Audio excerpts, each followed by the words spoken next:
小云怎么带着哭腔啊？别开门！爸，你们忘了村里的规矩了，晚上不能开门迎客。哎呀，爸，你说什么呢？你想多了。无论老王如何劝阻，可这娘俩根本就不听劝，一口咬定就是邻居的女儿小云来了。不要开门！怎么了，爸？你们看，姐姐，快开门啊！我是小云。怎么？小云在门口，怎么可能排到门板的最上？还得说是这老王谨慎，因为邻居家的小云也就8、9岁的年龄，可这时他的头竟然伸到了家里2米多高的围墙上了，双眼无神，死死盯着几人。仨人腿都吓软了，赶紧跑回屋子，锁死门窗，生怕门外的东西闯进来。话还没说完，那玩意儿就开始哐哐撞门，眼瞅屋里几人被彻底吓尿，外面的小云竟然诡异地笑出了声。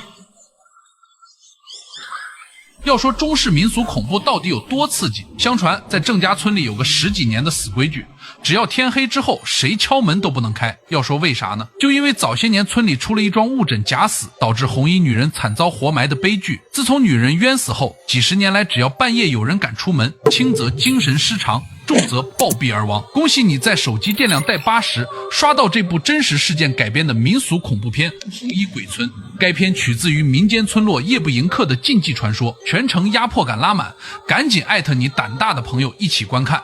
咱话说回来，就这阵仗，搁谁身上谁不麻。老王眼瞅着木门被撞得直晃悠，再耗下去全家都得折在这儿，心一横，赶紧让媳妇儿和闺女从后门溜，往村长家跑，他自己要留在这殿后。你说要跑还不一起跑，自己非要留这儿，怕家里钱丢了还是咋了？黑灯瞎火的跑着跑着就散伙了，最后只有闺女婷婷一个人连滚带爬冲进了村长老郑家的院子。这姑娘进了门腿都软了，上气不接下气就把家里撞鬼的事儿秃噜了一遍，说完才反应过来，我爹妈咋没跟过来？按理说一般人听见这话早慌了神，可人家村长老郑端着茶缸子滋溜喝了一口，眼皮都没抬一下。咱这老宅10几代祖宗都在这儿供着，啥邪祟有这么大胆子敢闯进来？可嘴上说着淡定，身子还是很诚实，转头就喊自己儿子阿凯：出去后一定不要回头看。好，等会儿我给你拿个东西。好。说着就从兜里摸出个小玻璃瓶子塞阿凯手里了，这里面是粗盐，真遇上事儿了就往出撒。咱说这阿凯也是年轻气盛，嘴上答应的好好的，转头就往后脑勺去了。刚准备出门，这婷婷竟然冷不丁的来了一句：我爸妈他们都在外面，就在外面跟小云在一起。阿凯也没当回事儿，寻思这孩子吓傻了胡咧咧呢，抬脚就进了村口的小树林。走着走着就觉着后脖子冒凉风，凉飕飕的跟有人吹气似的。紧跟着就听见身后有个女人的声音在喊他名字，这声音忽远忽近，听得人头皮发麻。你说这孩子也是缺根弦，他爹千叮咛万嘱咐不让回头，他倒好，好奇心上来压不住，脖子一拧就往后瞅。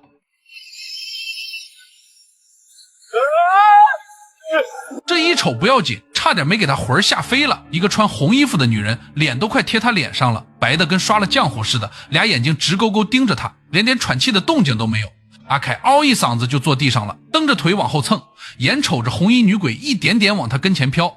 这时候才猛地想起兜里那瓶盐巴，手忙脚乱拧开盖子，抓着盐就往四周玩命撒。你还真别说，这玩意儿就跟克星似的，盐粒儿一落地，那红衣女人刷一下就没影了。阿凯这边刚冷静下来，扭头就看见旁边地上躺着俩人，正是老王夫妇。王叔还有点意识，哼哼唧唧的，王婶则是直挺挺昏着，怎么喊都喊不醒。没招啊，荒郊野岭的也不能搁这儿耗着。阿凯咬咬牙，背起王婶搀着老王，仨人跌跌撞撞就往老宅赶。与此同时，老宅这边才是真的出事儿了。阿凯走了之后，他对象艾琳就陪着婷婷在堂屋坐着，坐着坐着就觉着不对劲儿了。这婷婷咋一声不吭呢？脑袋耷拉着，汗顺着脸往下淌，跟水洗的似的，擦都擦不及。无意间发现婷婷的指甲盖子黑的跟炭一样，又尖又长，嘴角还挂着一丝邪笑，那笑比哭都瘆人，看得人后脊梁骨冒凉气。艾琳当时汗毛就竖起来了，心里咯噔一下，这哪是婷婷啊，这明显是沾上脏东西了。她也不敢当面戳破啊，转身就往外跑，一头扎进院子里的旱厕，插上门，大气都不敢喘。可没多大一会儿，就听见外面脚步声慢悠悠过来了。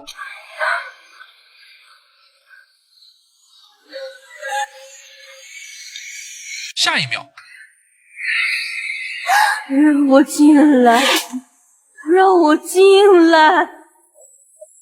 他一边说一边伸手拍门，艾琳缩在角落，捂着嘴，吓得不敢叫出声。就这么熬了不知道多久，外面突然没动静了，咋回事呢？原来阿凯背着王婶，搀着老王，终于回来了。那婷婷就跟有感应似的，立马不拍门了，转身慢悠悠回了屋，安安静静坐到他妈身边，跟啥事儿没发生过一样。正常人都看不出破绽。艾琳见人回来了，拽着阿凯就把刚才的事儿告诉了他。可阿凯听完还不信呢，寻思你这是熬夜熬出幻觉了吧？人家婷婷好好的躺那儿睡觉，哪有你说那么邪乎？艾琳一肚子委屈没处说，俩人折腾大半夜也确实累了，躺床上没一会儿就迷迷糊糊睡着了。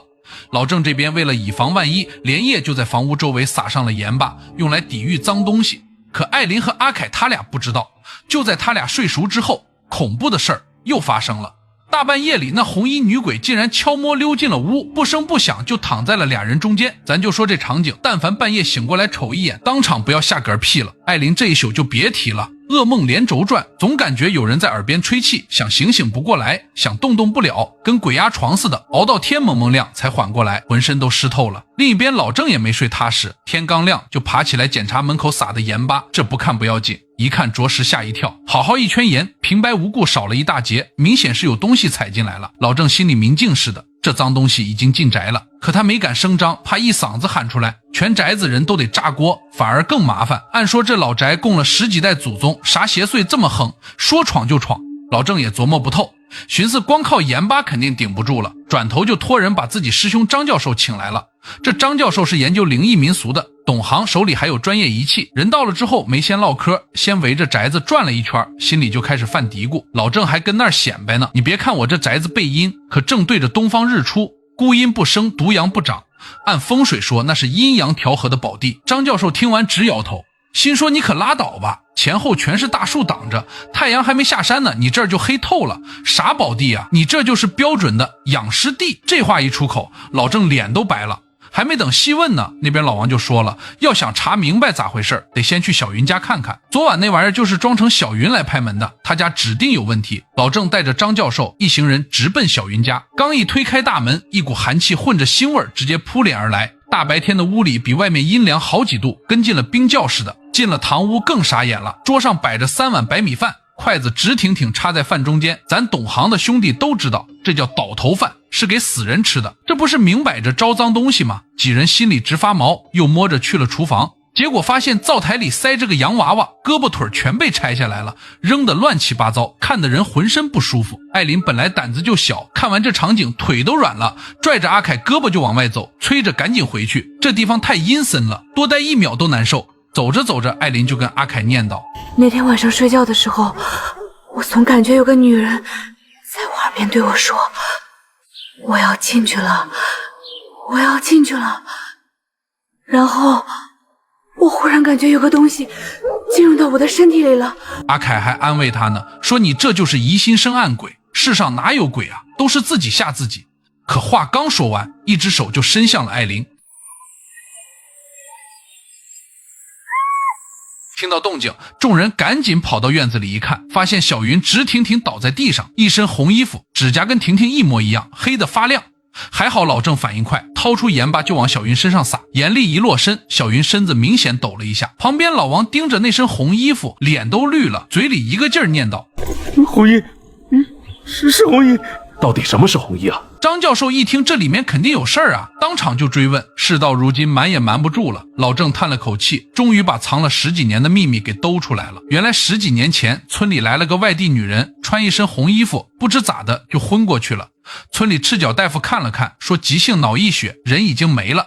那时候村里人也朴实，寻思人死在这儿不能暴尸荒野啊，凑钱买了口薄皮棺材，找块背阴的坟地就给埋了。可谁能想到啊，下葬当天后半夜，坟地里就传来咚咚的响声，跟有人敲棺材似的，听得人心里发毛。那时候村里人都迷信，谁敢大半夜去坟地啊，都躲家里不敢出门，全当没听见。等到第二天天亮，大伙壮着胆子去挖开一看，棺材盖都被顶开了，那女人趴在棺材口，指甲全磨碎了，手上脸上全是血道子，早就没气了。合着人家根本就没死，当初只是假死，被大夫误诊了，就这么活生生给埋了。醒过来之后叫天天不应，喊地地不灵，硬生生在棺材里憋死了。咱就说这事儿搁谁身上谁不恨，好好一个大活人，就因为一句误诊一场潦草的下葬，稀里糊涂就没了命，死的那叫一个憋屈。穿红衣死的人本就怨气重，再加上是被活埋憋死的，那怨气能小得了吗？打那以后，村里就经常有人看见半夜有个穿红衣服的女人在村里晃悠，谁要是大晚上开门迎客，第二天指定得出事儿，不是疯了就是病一场。所以村里才定下死规矩，天黑之后不管谁敲门绝对不能开。这规矩传了10几年，老辈人都守着。结果昨晚老王媳妇儿和闺女没当回事儿，差点把全家都搭进去。老王说完，在场的人都沉默了。这哪是厉鬼害人啊，这分明是当年的糊涂账，现在找上门来算了。正说着呢，地上的小云大叫一声醒了，大伙儿赶紧问他昨晚咋回事。小云迷迷糊糊的把当晚的事儿说了出来。昨天晚上妈妈的样子好古怪，爸爸突然叫我快逃，我还从桌子底下看到爸爸的脚被绑了起来，后来我从家里逃了出来，就什么都不记得了。这时俩人才意识到事情不简单，可小云爹妈也失踪了，没招，老郑只能先把小云带回老宅，总不能扔他一个人在这儿。结果一行人刚回到老宅，就听到王婶一直在哭喊着婷婷的名字，众人赶紧冲进屋，就见婷婷直挺挺躺在沙发上，脸色惨白，人已经昏死过去了，怎么喊都喊不醒。原来刚才大伙走了之后，婷婷就越来越不对劲儿，眼神直勾勾的，说话声音都变了，粗声粗气的不像个姑娘家。王婶一开始还以为闺女是吓着了，凑过去想摸摸额头，结果婷婷一抬头，那表情跟换了个人似的，阴恻恻的笑，给王婶吓得直接窜到院子里去了。张教授掏出仪器对着婷婷扫了扫，仪器滴滴直响，红灯闪个不停。他又拿着仪器对着屋子扫了一圈，脸色越来越沉。这玩意儿不在婷婷身上了，已经散开了。这宅子阴气太重，他能顺着犄角旮旯到处钻，谁沾着谁倒霉，防都防不住。咱说白了，现在这老宅就是个雷区，指不定下一个中招的是谁，谁都跑不了。这边正说着呢，那边艾琳带着小云回房休息，阿凯想跟着进去，艾琳站在门口拦着，说啥不让他进，表情特别怪。阿凯当时就纳闷了，心说艾琳这表情咋这么眼熟呢，好像在哪儿见过似的，结果越想越不对劲儿。他一把推开门就冲进去了，结果屋里只有小云一个人躺在床上，艾琳连个人影都没了。阿凯心里咯噔一下，刚要出去找，就听见走廊里传来一阵歌声，幽幽怨怨的，跟哭丧似的，听得人浑身起鸡皮疙瘩。这时候天已经擦黑了，走廊里黑咕隆咚的。老郑听见歌声走过去一看，那红衣女鬼正顺着走廊往他这边飘呢，离他也就几步远。老郑当时就想喊人，可嘴张了半天，嗓子眼里跟堵了棉花似的，一点声音都发不出来，身子也僵住了，就眼睁睁看着女鬼往自己跟前凑。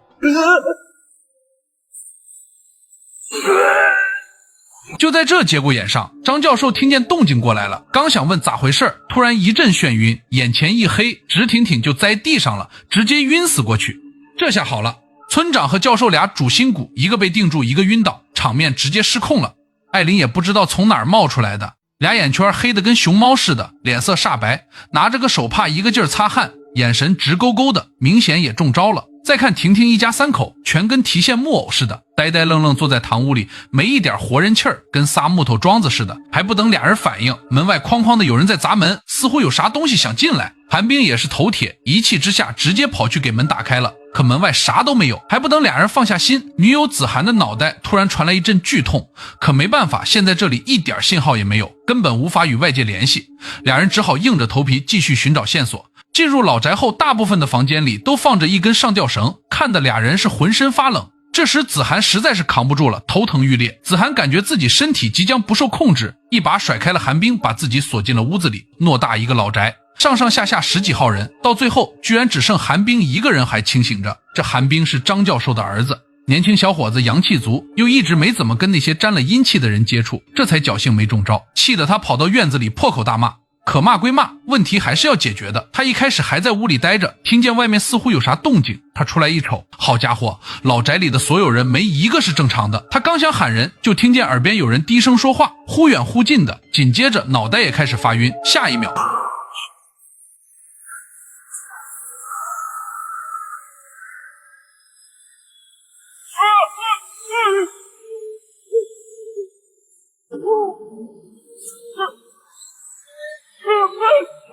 可等他再一转头，身后那些人影又没了，跟刚才啥都没发生似的，邪乎到家了。韩冰扶着墙喘气，脑子里突然想起他爸说的话，这宅子的阴气全聚在后院，根源肯定就在后院藏着。擒贼先擒王，要想破局就得把根儿给他刨了，光躲肯定躲不过去。韩冰也不怂，转身就扎进厨房，把家里存的粗盐全倒进水桶里，满满一大桶盐水拎着就往后院冲，准备跟鬼决一死战了。到了后院一看，到处都是不正常的人，脸色卡白，死死盯着他。院子中间堆着几块大石头，看着特别突兀，平白无故谁在院子里堆石头啊？他拿出铁球往旁边一放，那铁球竟然一下就被吸石头上了。好家伙，这石头有磁性，而且磁力大的邪乎，指定就是这玩意儿在搞鬼。韩冰也不含糊，蹲下来就开始刨土。刚刨没2下，周围就传来脚步声，抬头一看，那些被附身的人全过来了，一个个面无表情，直勾勾盯着他，一步步往跟前凑，跟丧尸围城似的。没多大一会儿，一块黑褐色的怪石头露出来了，冰凉刺骨，透着一股子邪劲儿，看着就不一般。就是这玩意儿，韩冰抓起石头就想往盐桶里扔，结果身后突然伸出来一只手，一把就抓住他的脚踝。紧接着周围被附身的人呼啦啦全扑上来，压胳膊的压胳膊，按腿的按腿。韩冰动弹不得，手里还死死攥着那块黑石头，死活不肯撒手。咱说千钧一发之际，韩冰也急眼了，攒了浑身的劲儿，胳膊一甩，拼尽最后一丝力气，把那块石头狠狠扔进了盐水桶里。石头刚一沾盐水，整个宅子突然安静了，紧接着压在身上的那些人全都消失了，耳边的低语声也没了，瞬间就清静了。再看那些被附身的人，一个个都醒过来了，眼神也正常了，跟啥事儿没发生过一样，就是浑身发软，没力气，跟熬了3天3夜似的。一场惊魂夜就这么过去了，大伙儿劫后余生。这时候张教授和郑村长也终于知道问题所在，原来这是一块天外陨石自带强磁场，能干扰人的脑电波，再加上这宅子常年不见太阳，阴气重，村里人又代代传着红衣女鬼的传说，心理暗示一叠加，大伙儿就集体产生幻觉了。说白了就是磁场影响大脑，自己吓自己。这世上啊根本就没鬼。听到这儿估计有兄弟就笑了，懂的都懂，咱内地恐怖片的保留节目嘛，前面90分钟神神叨叨，最后5分钟必须科学收尾，主打一个合理合规。但咱话说回来，抛开这强制科学解释不谈，这事儿的根子还真就在人身上。要是当年那个赤脚大夫能再仔细点，不那么草率就断定人死了，要是当年村民们听见坟地里有动静，能壮着胆子去看一眼，那个穿红衣的女人也不至于死得那么冤。她本来好好一个人，就因为一场误诊，一次敷衍的下葬，在暗无天日的棺材里活活憋死。这份怨气就算不是真的变成厉鬼，也足够在村里人心里压一辈子。那条夜不迎客的村规，表面上是防鬼，实际上是在逃避当年的过错，躲心里的愧疚。可躲得了一时，躲不了一世啊！该算的账早晚都得浮出水面。好了，今天的故事就到这里，我是听雨，关注我，咱们下期再见，拜了个拜。